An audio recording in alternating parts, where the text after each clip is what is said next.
Hello दोस्तों, आप सभी का एग्जाम बुक अकेडमी में स्वागत है। इस क्लास में हम एसएससी एमटीएस 2021 के लिए जीके का प्रैक्टिस सेट सॉल्व करने वाले हैं और यह प्रैक्टिस सेट 3 रहेगा।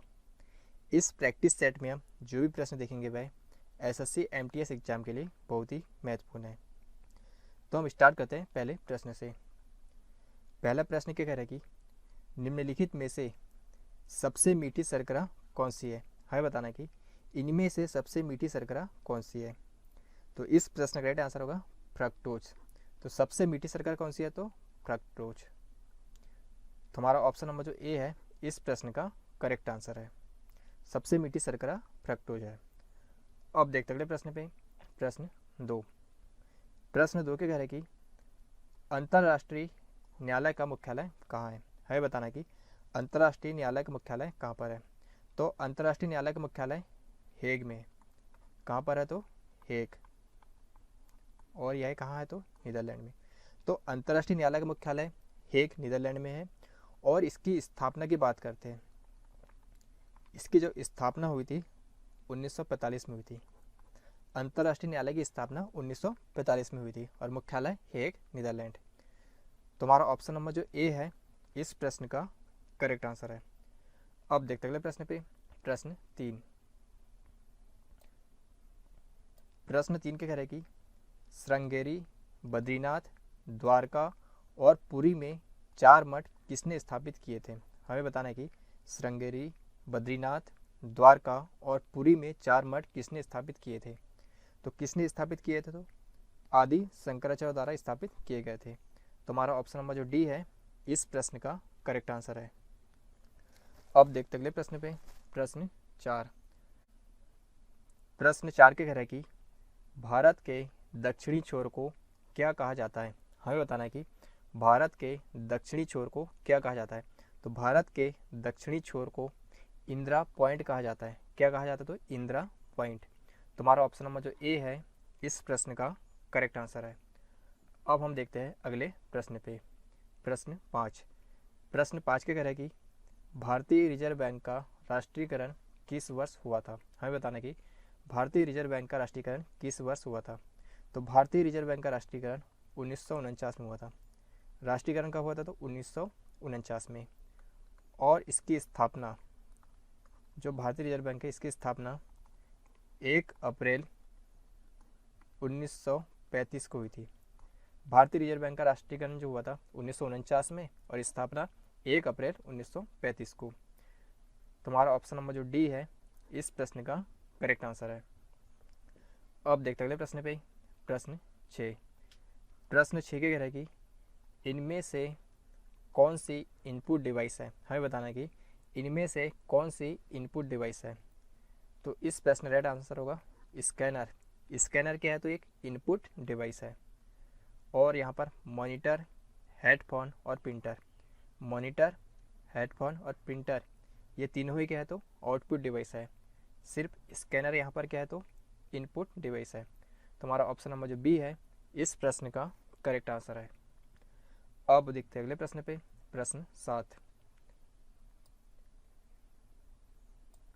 7 के कह रहे हैं कि स्वतंत्रता का अधिकार भारतीय संविधान के किन अनुच्छेदों में वर्णित है। हमें बताना कि स्वतंत्रता का अधिकार भारतीय संविधान के किन अनुच्छेद में वर्णित है। तो किन अनुच्छेद में, तो अनुच्छेद 19 से 22 तक। तुम्हारा ऑप्शन नंबर जो ए है इस प्रश्न का करेक्ट आंसर है। अब देखते अगले प्रश्न पे। प्रश्न 8 के कह रहे हैं कि डेयरी क्षेत्र का उत्कृष्टता केंद्र कहाँ स्थापित किया जाएगा। हमें बताना कि डेयरी क्षेत्र का उत्कृष्टता केंद्र कहाँ स्थापित किया जाएगा। तो डेयरी क्षेत्र का उत्कृष्टता केंद्र राजस्थान में स्थापित किया जाएगा। कहाँ पर, तो राजस्थान में। तुम्हारा ऑप्शन नंबर जो ए है इस प्रश्न का करेक्ट आंसर है। अब देखते अगले प्रश्न पे। प्रश्न 9 के कह रहा है कि जर्मनी देश की राजधानी क्या है। हमें यहाँ पर जर्मनी देश की राजधानी बताना है क्या है। तो जर्मनी देश की राजधानी बर्लिन है। जर्मनी देश की राजधानी क्या है, तो बर्लिन है। और इस देश की मुद्रा है यूरो। जर्मनी देश की राजधानी बर्लिन, मुद्रा है यूरो। अब बात करते हैं एथेंस। एथेंस किस देश की राजधानी है, तो यूनान देश की राजधानी है एथेंस। और मुद्रा की अगर बात करते हैं तो मुद्रा है यूरो। अब बात करते हैं ओस्लो। ओस्लो जो है यह नॉर्वे देश की राजधानी है। ओस्लो नॉर्वे देश की राजधानी है। और मुद्रा की अगर बात करते हैं तो नॉर्वेजियन डॉलर। मुद्रा क्या है तो नॉर्वेजियन डॉलर। उसके बाद हम बात करते हैं डबलिन। डबलिन जो है यह आयरलैंड देश की राजधानी है। और इस देश की मुद्रा की अगर बात करते हैं, मुद्रा है यूरो। तो जर्मनी देश की राजधानी बर्लिन, मुद्रा है यूरो। यूनान देश की राजधानी एथेंस, मुद्रा है यूरो। नॉर्वे देश की राजधानी ओस्लो, मुद्रा है नॉर्वेजियन डॉलर। उसके बाद हम बात करते हैं आयरलैंड। आयरलैंड जो देश है इसकी राजधानी है डबलिन और मुद्रा है क्या है तो यूरो।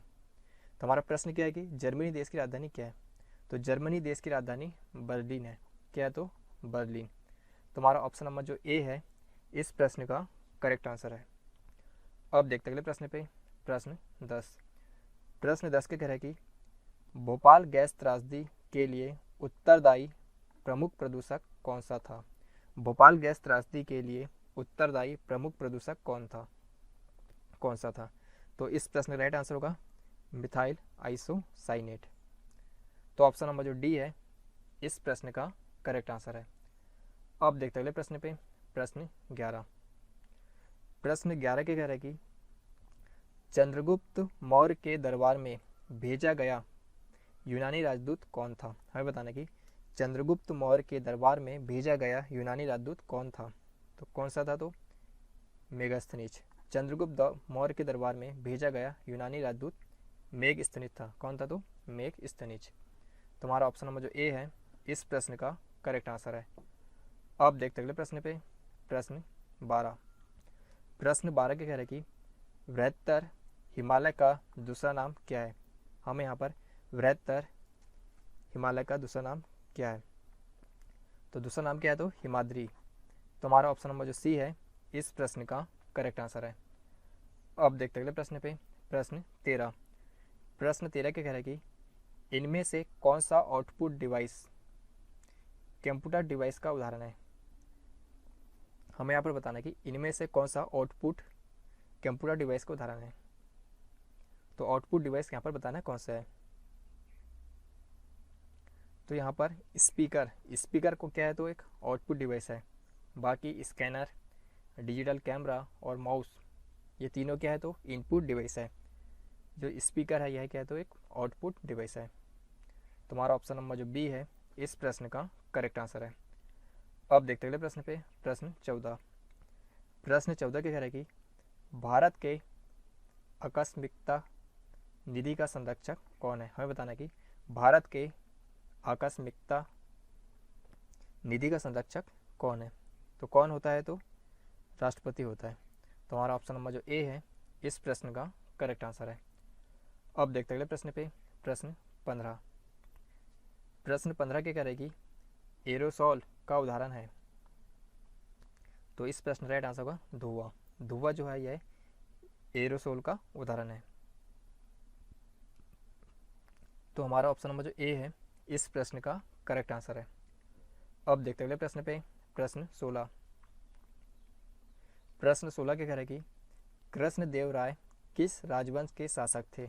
हमें बताना कि कृष्णदेव राय किस राजवंश के शासक थे।